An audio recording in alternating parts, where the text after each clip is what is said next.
तो hello guys, कैसे हैं आप सब लोग। आई होप सारे भाई ठीक होंगे। तो आपका स्वागत है इट्स मनी स्टॉक के अंदर। तो आज जो मैं कहानी लेके आया हूँ, उस कहानी को सुन के आपके होश उड़ जाएंगे बिल्कुल। तो मैं ये जो कहानी लेके आया हूँ, ये जो कहानी है मेरी एक फ़ैन ने भेजी है जिसका नाम है सुजाता। उसने मुझे ये कहानी भेजी है जो कि बिल्कुल सच्ची घटना है, और ये घटना उसके दोस्त की है, जिस उसके साथ उसकी गर्लफ्रेंड के साथ, उसके दोस्त और उसकी गर्लफ्रेंड के साथ ये सब बीता था। तो उसने ये मेरे को शेयर करा, मेल की थी, जो मैं आप सबको सुनाने जा रहा हूँ। तो ध्यान से सुनना। तो ये कहानी है अमन और रिया की। अमन और रिया एक हॉस्टल में पढ़ते थे। एक अमन जो था अपने बॉयज़ हॉस्टल में पढ़ता था, और रिया जो थी अपने गर्ल्स हॉस्टल में पढ़ती थी। दोनों एक दूसरे से बहुत ही ज़्यादा प्यार करते थे, और वो कोई भी ऐसा मौका नहीं छोड़ते थे आपस में मिलने का। अगर उनको कोई भी मौका मिलता था, कोई भी डे हो, कुछ भी हो, एक भी मौका नहीं छूटता था, और वो आपस में बहुत ज़्यादा प्यार करते थे, जिससे कि वो पूरे हॉस्टल में मशहूर थे दोनों। वो ऐसे कपल थे, उन कपल को देख के और कपल उनसे जला करते थे। तो ये कहानी उस कपल की है, अमन और रिया के बारे में, जो मैं आज आपको सुनाने जा रहा हूँ। तो फिर ये एक दिन की बात है, रात का समय होया करता है, ठीक है। तो रिया का कॉल आता है अमन के पास कि कॉफ़ी पीने के लिए कैफ़े चलते हैं। अमन ने पहले मना करता है कि हॉस्टल में इस टाइम पे बाहर निकलना अलाउड नहीं है, पर रिया बोलती है तो क्या हुआ, कभी कभार तो चलता है। रिया बहुत ज़्यादा फोर्स करती है अमन को। आखिरी में अमन को तैयार कर ही लेती है कैफ़े में जाने के लिए कि एक कॉफ़ी पी के आते हैं। तो रिया अपने दोस्त आर्या से, जो कि बॉयज़ हॉस्टल में ही रहता था और अमन का भी बहुत अच्छा फ्रेंड था, पर रिया यहाँ पर कार मांगती है और आर्या उसको मना नहीं करता है। तो वो कार लेती है चाबी और ड्राइव करती है फर्स्ट, एंड अमन आता है उसके पास। तो इसके बाद उसको पिक करके वो दोनों निकल जाते हैं कैफ़े के लिए। आगे एंड में जाके जो उनका मतलब हॉस्टल का जो एक एरिया होता है, उसको पार करने के बाद अमन ड्राइव के लिए आता है, और जो रिया है सेकंड सीट पे बैठ जाती है, एंड जो ड्राइविंग सीट पे अमन आ जाता है। अब क्या, अब उन दोनों को कहाँ जाना था, एक कैफ़े, जहाँ पर कि कॉफ़ी। टाइम हो रहा था 10:30 बजे का। 10:30 बजे का टाइम हो रहा था। वो निकल जाते हैं अपने एक लॉन्ग ड्राइव पे, जो कि उनका पहला और सबसे ख़तरनाक लॉन्ग ड्राइव होने वाला था। उनको ये चीज़ नहीं पता थी।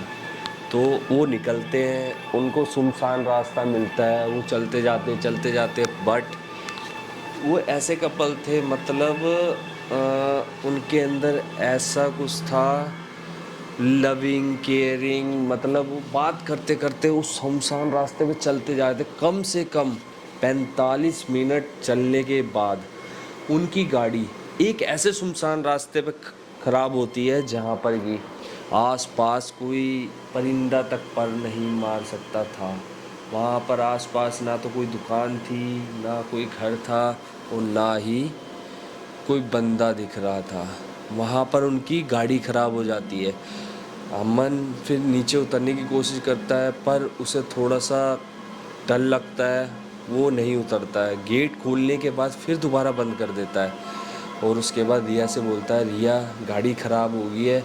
वो फिर अपने दोस्तों को ट्राई करता है, बट उसके दोस्तों का किसी का भी कॉल नहीं मिल पाता, क्योंकि वहाँ पर नेटवर्क ही नहीं आ रहे थे। रिया भी ट्राई करती है अपने दोस्तों को कांटेक्ट करने की, आर्या को, कि आर्या कुछ मदद कर पाए, पर किसी से कुछ भी कांटेक्ट नहीं हो पाया था। उतने में ही एक बाइक पे दो सवार आदमी जा रहे थे। तो वो जा रहे थे, उनकी नज़र इस कार पे पड़ी जिसमें कि रिया और अमन थे। उसके बाद क्या होता है, रिया और अमन के पास वो आते हैं, बाइक रोकते हैं, उसके बाद नॉक करते हैं गाड़ी को, नॉक। उसके बाद रिया हल्का सा, बिल्कुल हल्का सा शीशा नीचे करके बोलती है, हाँ जी भैया क्या हुआ। वहाँ पर एक आदमी बोलता है, क्या हुआ मैडम, क्या कोई दिक्कत है क्या, बताओ मैं ठीक कर देता हूँ। वहाँ पर रिया बोलती है, नहीं नहीं नहीं भैया कोई दिक्कत नहीं है। उसके बाद अमन बोलता है, अरे रुको ना, ये हमारी मदद करने के लिए आए हैं। वहीं रिया बोलती है नहीं ऐसा नहीं करना चाहिए बिल्कुल भी। यहाँ पर अमन क्या करता है, शीशा नीचे करने की कोशिश करता है। वहाँ पर रिया बोलती है ये बहुत ज़्यादा गलत होगा, ये हमारे साथ कुछ भी कर सकते हैं। वहाँ पर रिया उसको मना करती है पर वो नीचे करता है। उतने में ही पीछे से जो दूसरा आदमी होता है वो बोलता है हाँ भाई क्या दिक्कत है, सब ठीक कर देंगे। वहीं पर अमन की दिमाग की बत्ती जली और वो समझ गया ये दोनों ड्रिंक कर रखे हैं। वहीं पर अमन समझ गया कि कुछ भी हो सकता है हमारे साथ। वो फटाफट जो है गाड़ी के शीशे ऊपर करता है और उन भाई और उन आदमियों को बोलता है कि भाई जाओ हम खुद कर लेंगे, और मैंने अपने दोस्तों को कॉल कर दिया है, कभी भी आते होंगे वो हमारी मदद के लिए। उतने में दोनों आदमी हंस के बोलते हैं क्या पागल बना रहे हो भाई, यहाँ तो कोई नेटवर्क ही नहीं आता, किसको कॉल कर दिया आपने। और उतना कह के दोनों चले जाते हैं वहाँ से। वहाँ पर अमन बोलता है ये क्या बोल के चले गए दोनों। उसके बाद रिया और वो दोनों बात करने लगते हैं। रिया बोलती है यहाँ पर रुकना सेफ नहीं है और बाहर निकलना तो बिल्कुल भी नहीं, ये जो दोनों आदमी हैं ये कभी भी वापसी भी आ सकते हैं। वहीं पर थोड़ी देर और गुजरने के बाद, पौना 1 घंटे बाद वो दोनों आदमी आते हैं, पर इस बार 2 की जगह 3 आदमी थे। और दोनों आदमी जो थे उनके साथ एक बंदा और मिल चुका था। आके कार के आगे रुकती है और दोनों आदमी उतर के बोलते हैं लो मैडम मैं ले आया मैकेनिक, अब आपकी गाड़ी ठीक हो जाएगी और हम कुछ भी नहीं करेंगे। उतने में रिया बोलती है हमें कुछ भी नहीं करवाना, हम खुद अपनी मदद खुद कर सकते हैं, हमारे दोस्त आते ही होंगे। उतने में अमन भी बोल पड़ा हाँ हाँ मेरे दोस्त अभी आते होंगे। मैकेनिक बोलता तू मानेगा नहीं मानेगा। उतने में ही दूसरा मैकेनिक पेचकस से कार में छेद करने लगता और ज़ोर ज़ोर से मारने लगता, और दूसरा जो था बंदा आदमी उसने ईंट उठा लिया था शीशा फोड़ने के लिए। उतने में एक तेज़ी से कार आती है और वो वहीं पर उस बाइक के आगे रुकती है। उतने में एक आदमी बोलता है उन तीनों में से कि चले जा बुड्ढे, वरना तेरे साथ भी कुछ गलत हो जाएगा, चुपचाप चला जा। उतने में बुड्ढा बोलता है रुक जाओ, तुम ऐसे नहीं मानोगे, तुम्हारा रोज का ये काम है। उतने में गाड़ी का एक गेट खुलता है और उसके अंदर से एक बड़ी सी तलवार निकाल के उन गुंडों के ऊपर मारता है। उतने में वो जो गुंडे थे बाइक छोड़ के भाग जाते हैं और वो बुड्ढा आराम से गाड़ी के आगे आता है और उन दोनों को, रिया और अमन को बोलता है बेटा यहाँ पर क्या कर रहे हो आप, आपके साथ कुछ भी गलत हो सकता था और इतने सुनसान रास्ते में इतनी रात को कर क्या रहे हो आप। उतने में फिर अमन बोलता है कि हमारी कार ख़राब हो गई थी और हमें कम से कम यहाँ 1.5 से 2 घंटे हो गए हैं, और ये 2 बंदे पहले आके हमें परेशान कर रहे थे, फिर एक बंदा और लेके आए हमारे साथ, हम बहुत ज़्यादा डर गए थे, थैंक्स जो आप आके हमारी मदद की। तो उस बुढ़े ने बोला कि अभी भी आप सेफ़ नहीं हो, आप ऐसा करो मेरी गाड़ी में चल, मेरी जो हवेली है, मेरी हवेली यहीं पर पास में है, वहाँ पर आज आप रात को स्टे कर सकते हो। तो अमन और रिया ने आपस में फ़ैसला किया कि चलते हैं, सेफ़ तो रहेंगे। उसने बोला अमन और रिया को कोई डरने की बात नहीं है, आपको कुछ भी नहीं होगा, आप मेरे साथ चलिए, वहाँ पर महफूज रहोगे आप बिल्कुल। अमन और रिया फ़ैसला करते हैं कि वो बुड्ढे के साथ जाएंगे हवेली पे, और वो हवेली के लिए रवाना हो जाते हैं। अमन और रिया बुड्ढे के साथ हवेली पे पहुंच चुके हैं, गेट पे खड़े हैं, गेट अपना आप खुलता है और वो एंटर करते हैं। एंटर करने के बाद वो हवेली में दाखिल होते हैं। उन्होंने ये चीज़ नोटिस नहीं करी बिल्कुल भी, बट वो अंदर दाखिल होते हैं और उसके बाद वो जो बुज़ुर्ग इंसान था वो बोलता है कि तुम दोनों कपल हो, तुम दोनों की शादी नहीं हुई है। तो वो दोनों बोलते हैं नहीं। तो वो बोलता है कि आप दोनों को एक साथ एक कमरे में मैं आपको नहीं सोने दूंगा, क्योंकि देखो शादी से पहले बहुत ही ज़्यादा गलत है और मेरा कोई ये होटल नहीं है पर रह सकते हो, सुबह तक महफूज रहोगे, बट मैं आपको एक कमरे में रुकने नहीं दूंगा। वहाँ पर फिर रिया और अमन बोलते हैं ठीक है कोई दिक्कत नहीं, एक रात की तो बात है, आपस में उनकी बात होती है। और उसके बाद बोलते हैं कि रात भर की बात है, कोई बात नहीं हम गुजार लेंगे। और वो दोनों अलग अलग कमरे में जाके सो जाते हैं। उतने में ही थोड़ी देर बाद जहाँ ये दोनों सोते हैं उसके बाद अमन को एक ऐसी चीख आती है बच्चे की, रोती हुई कि बचाओ बचाओ बचाओ। वो उठता है, तेज़ी से उठ के बैठ जाता है और वो एकदम से आँखों के सामने देखता है तो उसके सामने क्या होता है, एक बच्चा जो कि उसकी आंखों में से खून निकल रहा था। अमन बहुत ही ज़्यादा डर जाता है उस बच्चे को देख के कि ये बच्चा है कौन और है क्या ये। तो वो बच्चा बताता है, तुम्हें मेरे से डरने की कोई ज़रूरत नहीं है। मेरी मम्मी की लाश को मेरे पिताजी ने, जो कि बुज़ुर्ग इंसान, ये मेरे पिता थे, इन्होंने मुझे भी मार दिया था, मेरी मम्मी को भी मार दिया था और उसको फ्रिज में फ्रिज कर रखा है। 2 मंजिल के नीचे जाओगे आपको तो एक फ्रिज मिलेगा जहाँ पर मेरी मम्मी की लाश फ्रिज कर रखी है उसने। और अगर आपको भी बचना है और आपकी जो गर्लफ्रेंड है आपको बचना है तो यहाँ से भाग जाइए, वरना आपको भी ये मार डालेंगे, क्योंकि इनका रोज़ का काम यही है, नए नए कपल्स को पकड़ना और उनको मार डालना। अगर आपको बचना है तो यहाँ से भाग जाइए। उतने में ही वो बच्चा गायब हो जाता है और अमन के पसीने छूट जाते हैं और वो बहुत ही ज़्यादा डर जाता है और वो फटाफट गेट खोल के बाहर भागता है और जैसे कि 2 मंजिल के नीचे जाता है, जैसे कि 3rd फ्लोर पे था, ग्राउंड फ्लोर पे जाके देखता है उसको 3 फ्रिज मिलते हैं।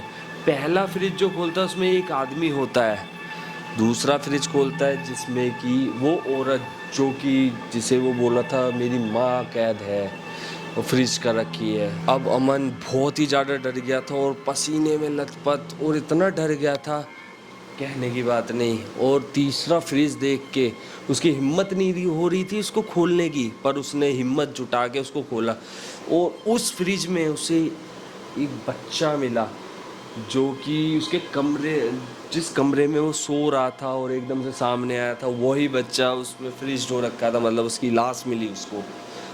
अब अमन बहुत ही ज़्यादा डर गया, बहुत ही ज़्यादा डर गया था अमन।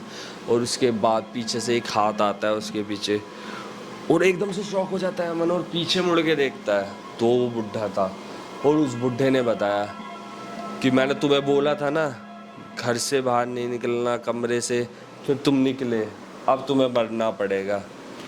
उतने में ही अमन बोला तुम्हें क्या मिलता है ये सब करके और तुम क्यों कर रहे हो ये सब। तो वो इतना इमोशनल कर देता है ना अमन। उतने में जो बुढ़ा था, आज तक इतना इमोशनल नहीं हुआ था, पर वो हो जाता है अमन की बातें सुन के और वो मतलब उसको सारा सुनाता है कि उसकी जो बीवी थी, ये जो औरत है ये इसकी बीवी थी और ये मेरा बच्चा था, और ये जो तीसरा आदमी है ये उसका नौकर हुआ करता था। उसके पापा उसके साथ रहा करते थे, ठीक है, उसके पापा उसके साथ रहा करते थे। अब वो क्या काम के सिलसिले से ना हमेशा बाहर, ज़्यादातर बाहर बाहर ही रहता था और उसके नौकर और उसकी बीवी के अफेयर का कुछ ना कुछ उसे थोड़ा बहुत डाउट होता जा रहा था। बट उसके बाप को ये चीज़ पता चल चुकी थी। नौकर और उसकी बीवी ने मिलके उसके बाप को मार दिया और उसको ये कहकर बोला कि आपके पिताजी को हार्ट अटैक आया था। यहाँ पर उसको और थोड़ा बहुत शक हुआ, कुछ सबूत मिले और उसके बाद उसने एक दिन ये करा कि उसने अपनी पत्नी से बोला कि मैं 5-6 दिन के लिए काम के सिलसिले से मैं आउट ऑफ स्टेशन जा रहा हूँ। फिर उसकी बीवी बोलती है ठीक है, और वो निकल जाता है। वहीं पर उसकी हवेली से पीछे एक रास्ता निकलता है जिससे वो एंटर करता है दोबारा और वो अपने बेडरूम में जाके छुप जाता है। वहीं पर फिर उसी दिन वो क्या देखता है, वो अपने नौकर के साथ उसकी बीवी, उसके नौकर के साथ उसकी बीवी अल्टीमेट हो रही होती है, मतलब रिलेशनशिप बना रही होती है, और जो कि वो उसे देखना नहीं चाहिए था ये चीज़ें, वो सब देखने को मिलता है और रंगे हाथों पकड़ता है। उसने ये ठान लिया था कि इन दोनों को मार देगा और उसे मौका मिलते ही इसने दोनों को मार दिया। और उसके सर पे इतना ज़्यादा भूत सवार था कि उसने अपने बच्चे को तक नहीं छोड़ा, उन्हें अपने बच्चे तक को मार दिया क्योंकि उसके बच्चे को भी ये चीज़ पता थी।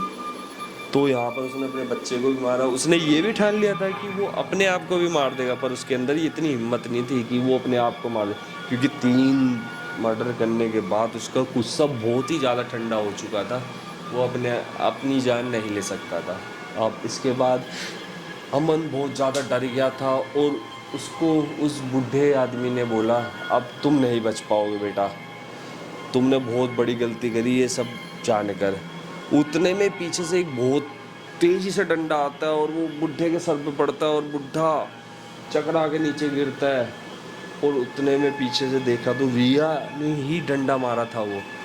रिया बोलती है भागो, और अमन वहां से उछलता है एकदम से, रिया का हाथ पकड़ के भागता है और सीधा हवेली से बाहर निकलता है। हवेली से बाहर निकल के वो अपनी गाड़ी की तरफ जाता है। बीच में उसको एक मैकेनिक की दुकान खुली मिल जाती है। उस मैकेनिक को अपने साथ लेके जाता है अपनी गाड़ी तक, और वहाँ से धक्का मार के मैकेनिक अपने गैरेज तक लेके आता है, और सुबह तक उनको वहीं पर स्टे करवाता है वो मैकेनिक। और सुबह मैकेनिक पूरी तरह उनकी गाड़ी ठीक करके उनको रवाना कर देता है, और वो सुबह अपने हॉस्टल की तरफ बेफिक्र होके निकल जाते हैं। तो गाइज़, अगर ऐसी घटना आप में से किसी के साथ हो तो मेरे से ज़रूर शेयर करना और कमेंट में ज़रूर बताना। मिलते हैं अगले एपिसोड में।